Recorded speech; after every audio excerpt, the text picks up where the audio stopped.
जयपुर नाम के शहर में तेजस अपनी पत्नी नीरू के साथ रहता था। पति पत्नी दोनों ही नौकरी करते थे। एक दिन तेजस गांव अपनी माँ के पास फोन करता है। हेलो, प्रणाम माँ। जीते रहो माँ, तुम दादी बनने वाली हो। अरे वाह, ठीक है बेटा, मैं कल ही आती हूँ। जब माँ जी शहर पहुंची तो बेटे बहू ने बहुत अच्छे से स्वागत किया। लीजिए माँ जी, चाय। अरे गर्मा गर्म पकोड़े ले आओ माँ के लिए। नीरू रसोई में गई और 2 मिनट में ही पकोड़े ले आई। जी ये लीजिए। बहू जादू से बनाए हैं क्या? अभी तो रसोई में गई थी। यम्मी। माँ जी, शीला रसोई में पकोड़े तल रही है, मैं बस लेकर आई। हे भगवान, मेरा धर्म भ्रष्ट कर दिया तूने। अब तो गंगा जल से शुद्धिकरण करना होगा। दूसरे दिन, माँ जी मैंने नाश्ता बना दिया है, ऑफिस जा रही हूँ। पर अभी तो घर का सारा काम पड़ा है। शीला आती ही होगी, झाड़ू पोछा बर्तन कपड़े वो सब कर लेगी। हमारे जमाने में घर का सारा काम हम ही करते थे।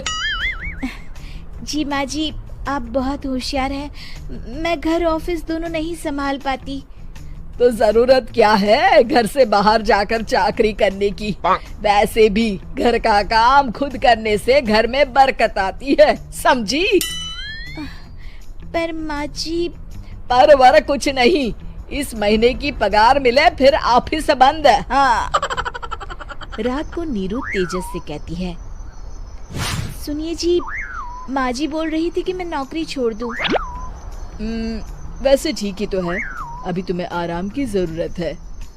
फिर भी आराम कहाँ, शीला को छुड़ाने के लिए बोल रही थी। तो अब 24 घंटे में इतना काम तो कर ही सकती हो। पर जॉब पसंद है मुझे, घर पर मन नहीं लगेगा। अगले दिन जब दोनों ऑफिस के लिए निकल रहे थे, मेरी तो कोई कीमत ही नहीं है इस घर में। माँ जी, आजकल महंगाई बहुत है, रहन सहन भी बदल गया है, दोनों नौकरी करते हैं तभी ठीक रहता है। अच्छा, तू कहना क्या चाहती है? मेरा बेटा तुझे बिठा के खिला नहीं सकता? तू ही इस घर का खर्च चला रही है, हैं? नहीं माँ जी, मेरा वो मतलब नहीं था। मतलब खूब समझती हूँ, ये बाल धूप में सफेद नहीं किए मैंने। हाँ। अब तो ये रोज का काम हो गया था। तेजस भी रोज की झिकझिक से परेशान हो गया था। एक दिन उसने कहा, नीरू, वैसे भी तुम्हें मैटरनिटी लीव मिलने वाली है, तो अभी से ही छुट्टी ले लो।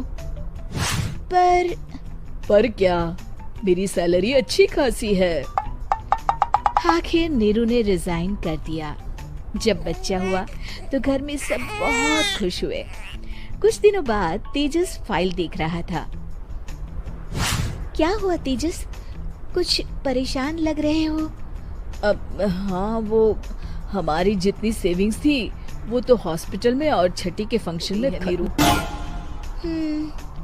और अभी वैसे मंदी चल रही है तो मैं बोल रही थी कल मुन्ना को हेपेटाइटिस का टीका लगवाना है। नीरू, क्या पोस्टपोन नहीं कर सकते? नहीं जी, बिल्कुल नहीं। अब तेजस को समझ में आ रहा था कि उससे गलती हुई है।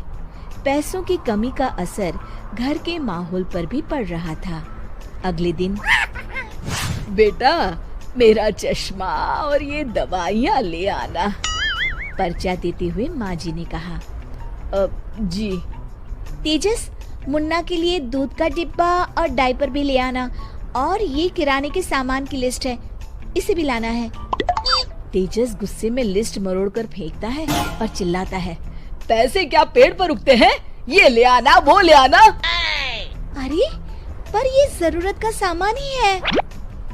वो गुस्से में बिना कुछ कहे ऑफिस चला गया। अरे लंच तो ले जाइए।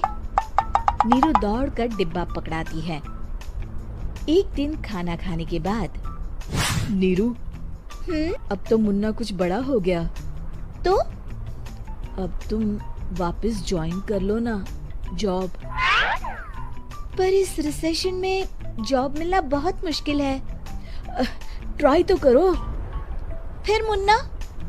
माँ जी है ना, और एक फुल टाइम मेड भी लगा लेंगे।